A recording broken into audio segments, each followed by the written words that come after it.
Hello everyone, আসসালামু আলাইকুম। Welcome back to my channel. সবাই কেমন আছেন? আশা করি সবাই ভালো আছেন। যে যার মতো যেখানে থাকেন সবাই ভালো থাকেন, দোয়া করি।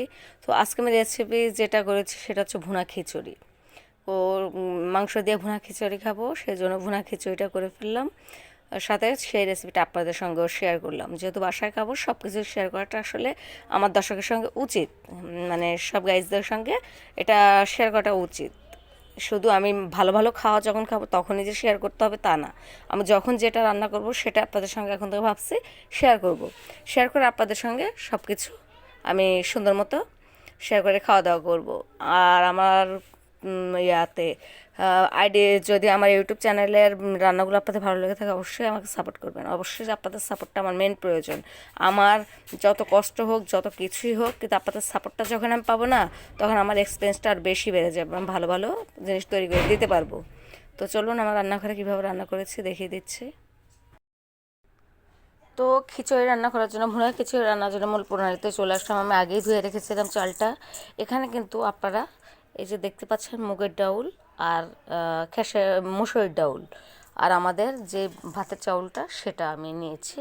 সেটা আমি এখন এই রাইস কুকারে, আমি কিন্তু চাইলে চুলাতেও করতে পারতাম, বাট আমার টাইমটা খুব স্বল্প, সেজন্য আমি এটা রাইস কুকারে করে নিচ্ছি, বাট টেস্ট একই লাগবে। তো রাইস কুকারে সব আমরা রান্না করতে পারি, তারপরেও কিন্তু একটা কথা আছে যে যে নাচতে পারে সে সব উঠানে নাচতে পারে। যার হাতের রান্না ভালো সে সব জায়গাতে ভালো রান্না করতে পারে। তো সেটা হোক রাইস কুকার, হোক গ্যাসের ওভেন, বা যত কিছু হোক। তো এখানে কিন্তু মটরশুঁটি আর পেঁয়াজের ফুল, লাল বা ফুলকি যেটাই বলি, ওটা দিয়ে দিচ্ছি একটু স্বাদটা বৃদ্ধি করার জন্য। তো এখানে আমি দিয়ে দেবো এখন পেঁয়াজ কুচি, মরিচ কুচি আর কিছু রসুনের কোয়া আমি দিয়ে দিচ্ছি। তো এখানে কিন্তু আমার মতো যদি করেন তাহলে ইনশাল্লাহ আমার মতো টেস্টটা আসবে। তো আমি যেটা এখন দিয়ে দেব সেটা হচ্ছে হলুদের গুঁড়ো দেব। একটু কম দিলেও প্রবলেম নেই, একটু সুন্দর হবে। আর এখানে ভাজা জিরের গুঁড়ো আমার আছে, এটা একটু আমি অপশনাল, তারপরও দিলাম, এটা টেস্ট ভালো আসবে। আর এখানে দিয়ে দিব এখন স্বাদ অনুযায়ী লবণটা আমি দিয়ে দিব। কেউ কেউ লবণ বেশি খায়, কেউ কম খায়, তো যার যেমন করে ইচ্ছা। আমি ঝালটা দিয়েছি। এবং আমি আরেকটা জিনিস দেব, এখানে কিন্তু আপনারা দেখতেই পাচ্ছেন যে এটা কিন্তু জিরা বাটা, এটা আদা রসুন বাটা, এটা মশলা বাটা। আমি মুরগিতেও ইউজ করেছিলাম, মুরগির মাংসতে। আর এটা হলো লাল মরিচটা করে ব্লেন্ড করে নিয়েছি। সেটা কিন্তু আমি এখন এটাতে দিয়ে দিব খিচুড়িতে। আমার এক্সট্রা কোনো কিছু দেওয়ার কোনো প্রয়োজন হবে না। তো আমি এখন এই বাটিটা ধুয়ে একটু পানিটা দিয়ে দিচ্ছি। এখন আমি তেল দিয়ে দেবো, সরিষার তেল দেবো আমি। তো খিচুড়িতে সরিষার তেলটা অনেক ভালো লাগে, আর আমরা যেহেতু সবসময় সরিষার তেলটাই খাই, সেহেতু সরিষার তেলটাই দিব। একটু বুঝে দেব, কারণ অনেকের পরিবারে তেল কম খায়, বেশি খায়, সেটা বুঝে আপনি দিয়ে দেবেন। এখন আমি এটাকে একটু মাখিয়ে নেব। তো আমার খিচুড়িটা মাখানো ডান। এখানে কিন্তু আমি 2 কাপ চাউল নিয়েছি। এই যে কাপটা দেখতে পাচ্ছেন, এই কাপে 2 কাপ চাউল নিয়েছি আমি। আর ডাউল নিয়েছি 1 পোয়ার মতো। তো সেখানে পানি আমি দিয়ে দিব 1 কাপ।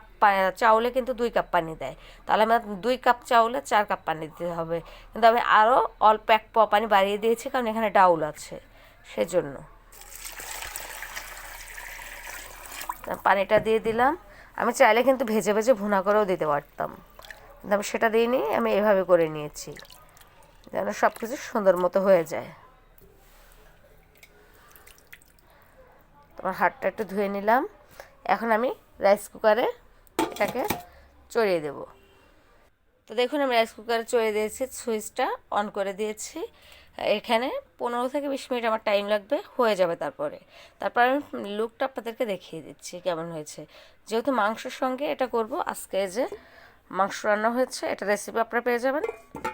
তো এখানে খিচুড়িটা হচ্ছে, রাত্রের ডিনারটা এটা দিয়েই ওকে হয়ে যাবে। তো খিচুড়িটা হোক, ততক্ষণ অপেক্ষা করেন, কারণ এটা তো আর চুলায় না যে আমি দেখিয়ে দেবো। এটা হচ্ছে রাইস কুকারের বিষয়। এটা এখানে হলে তারপর আমি ঝরঝরা কতটুকু হয় দেখিয়ে দিই।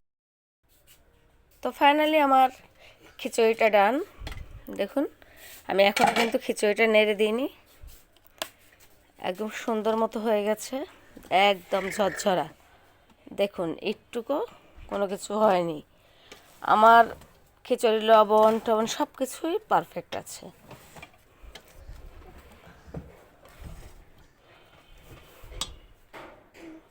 আলহামদুলিল্লাহ আমার খিচুড়িটা অনেক সুন্দর হয়েছে, দেখতেই পাচ্ছেন। ক্যামেরাতে দেখেই বোঝা যাচ্ছে যে খিচুড়িটা কিন্তু অনেক সুন্দর হয়েছে, দুর্দান্ত টেস্ট হয়েছে, আমি দেখলাম। কিন্তু একদম ঝরঝরা হয়েছে, কোনো কিছু নেই, একদম ঝরঝরা। মাংসের সাথে খাওয়ার জন্য এই খিচুড়িটা বেস্ট। তো আমার খিচুড়ি যদি ভালো লেগে থাকে আপনাদের রেসিপিটা, অবশ্যই লাইক কমেন্ট শেয়ার সাবস্ক্রাইব করে দেবেন। চ্যানেলের পাশে থাকবেন, পাশে থেকে বেল আইকনটা অবশ্যই ক্লিক করে রাখবেন। আর বেল আইকনটি ক্লিক করে রাখলে হবে কি, আমার যে কোনো রান্না যখনই ছেড়ে দেবো আপনারা সবার আগে পেয়ে যাবেন। এবং কি আপনারা সেভাবে রান্না করলে সত্যি সেভাবে দুর্দান্ত টেস্ট হবে। যেহেতু এখন শীতের মৌসুম, এখন মাংস খিচুড়ি এটা কিন্তু বেশি চলে। তো এভাবে আপনারা রান্না করে খাবেন, অবশ্যই ভালো লাগবে। তো আমার রান্নাটা যদি ভালো লেগে থাকে অবশ্যই আমাকে জানিয়ে দেবেন কমেন্টের মাধ্যমে, তাহলে আমি খুব খুশি হব। আরও আমার আগ্রহ বেড়েছে, এক্সপিরিয়েন্স বেড়ে যাবে, সব কিছুই ভালো লাগবে, সব কিছু করতে ভালো লাগবে যদি আপনাদের সহযোগিতা একটু পাই। আমার রান্না করতে যতটা কষ্ট না হয়, আপনারা যদি একটু সাপোর্ট করেন সেখানে কিন্তু আমি খুব সাপোর্ট পাবো। সেই হিসাবে আমি কিন্তু আরও জিনিস তৈরি করার চেষ্টা করব, আপনাদের মাঝে সহজ সহজ রেসিপি দেওয়ার চেষ্টা করব। তো সবাই ভালো থাকবেন, এই পর্যন্ত বিদায় নিচ্ছি, আল্লাহ হাফেজ।